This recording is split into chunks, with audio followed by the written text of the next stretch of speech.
अस्सलाम वालेकुम दोस्तों, मैं हूं असलम आलम और आप देख रहे हैं गल्फ एक्सपर्ट। दोस्तों, इस वीडियो में एक बहुत ही ज़बरदस्त इन्फॉर्मेशन आप लोगों के साथ में शेयर करने वाला हूं, जो कि 2-3 दिनों पहले पुराना है। आप में से ऐसे लोग जो कि इस प्रॉब्लम में फंसे हुए हैं, ऐसे लोगों के लिए एक बहुत ही अच्छी खबर हो सकती है। तो इस वीडियो को लास्ट तक जरूर देखें और आगे भी शेयर करते जाएं, ताकि जिन भाइयों को इस इन्फॉर्मेशन की जरूरत है ऐसे लोगों तक पहुंच सके। मान लीजिए कि एक आदमी कतर वर्क वीजा पर जाता है। कतर पहुंचने के बाद में उसका जो 3 महीना का ग्रेस पीरियड होता है वो खत्म हो जाता है। उसके बाद फाइन चालू हो जाता है, लेकिन किसी वजह से इसका इकामा नहीं लग पाता है, या ये कि कंपनी वाले जानबूझकर इकामा नहीं लगाते हैं। अब ये वर्कर फिर से घर वापस आना चाहता है, तो इसको क्या करना पड़ेगा, फाइन कहाँ पे करना पड़ेगा, एग्जिट परमिट कैसे मिलेगा। अगर आपके पास में कोई जानकारी है तो आप कमेंट बॉक्स में शेयर कर सकते हैं। तो आप लोग इस वीडियो को लास्ट तक देखते रहें, आप लोगों को लेटेस्ट जानकारी मिल जाएगी। सेम टू सेम प्रॉब्लम में एक आदमी कतर में फंसा हुआ था। उसको कतर में गए हुए 5 महीना होने वाला था। फ्री वीजा होने की वजह से काम उसको नहीं मिल रहा था, तो उसने डिसाइड किया कि चलो अब घर चलते हैं। फ्री वीजा वाले को कतर में काम हो या ना हो, लेकिन उन लोगों को हर महीने रूम का किराया, इसी तरह खाने का पैसा, मोबाइल का पैसा, इधर उधर जाने का खर्च, ये सब जुगाड़ करना पड़ता है। तो उस मैटर में उसने मुझसे कांटेक्ट किया और मुझसे सजेशन मांगा कि हम क्या करें, कहां पर जाएं। तो मैंने उनसे कहा कि आपके सामने में 2 रास्ता है। पहला रास्ता यह है कि आप कंपनी वाले से कांटेक्ट कीजिए और उनको बोलिए एग्जिट परमिट निकालने के लिए। एग्जिट परमिट इशू होने के टाइम में जो भी फाइन है वो फाइन पे करना पड़ेगा। एग्जिट परमिट इशू होने के बाद में आप आसानी से जा सकते हैं और दोबारा वापस भी आ सकते हैं। और दूसरा तरीका यह है कि आप सीआईडी में जाकर के अपने आप को सरेंडर कर दें और वहां पर रिक्वेस्ट करें सीआईडी वालों से कि वो आपको अपने तरीके से घर भेज दें। लेकिन वो सीआईडी में जाने से डर रहा था और वो सीआईडी नहीं गया। अगर वो चाहता तो अपनी कंट्री के एम्बेसी में जा सकता था, इसी तरह लेबर मिनिस्ट्री में जाकर के कंप्लेन कर सकता था घर जाने के लिए, लेकिन इसमें कुछ लेट लग सकता था। मैंने जब उसको सजेशन दिया तो कहा ठीक हम देखते हैं। इसी बीच में उसने किसी और आदमी से भी पूछा इस मैटर में क्या करें, तो उसने कहा कि टिकट पकड़कर तुम सीधे मुल्क चले जाओ, एयरपोर्ट में फाइन भर देना।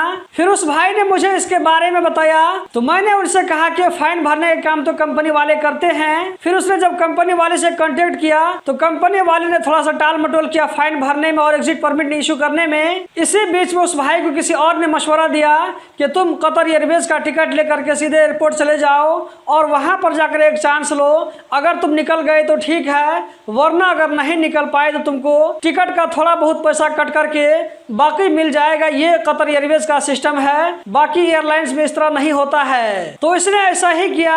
कतर एयरवेज का टिकट लेने के बाद में जब वो एयरपोर्ट पर पहुंचे, लगेज पास कराने के बाद में उस भाई ने पूछा कि फाइन कहां पर पे करना है, तो उसको कहा गया कि नीचे चले जाओ, वहीं पर फाइन पे करने का सिस्टम है। जो आदमी कतर से अपने मुल्क आने वाला था उसके साथ में एक और आदमी को जाने की इजाजत दी गई जिसके पास में एटीएम कार्ड था। दोस्तों, इस वीडियो को शेयर जरूर करें, इससे हजारों लोगों को फायदा होगा। दोनों आदमी नीचे गए और वहां पर जाकर के फाइन पे किया। फाइन पे करने के बाद में इससे पूछा गया कि ये आदमी दोबारा वापस कतर आएगा या नहीं आएगा, तो वहां पर कहा गया कि इसको वापस नहीं आना है। तो ऑफिसर ने इससे कहा कि जब वापस नहीं आना था तो तुम फाइन पे किए हुए बिना भी जा सकते थे। इस सूरत में तुम्हारा फाइल हमेशा के लिए बंद हो जाता और तुम कभी दोबारा वापस कतर नहीं आ सकते थे।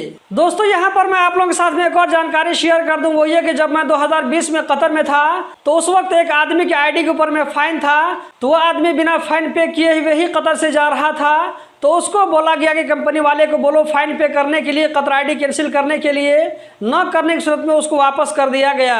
दोस्तों, ये 2-3 दिन पहले की बात है। तो इससे पता चलता है कोई ऐसा आदमी जो कि वर्क वीजा पर कतर गया है, उसके ऊपर में फाइन चल रहा है, तो वो घर जा सकता है, कोई दिक्कत की बात नहीं होगी। लेकिन मैं आप लोगों को यहाँ पर यह सजेशन देना चाहूंगा कि आप हमेशा कंपनी को बताकर एग्जिट परमिट लेकर के ही जाइए, आपके लिए ज्यादा बेहतर रहेगा।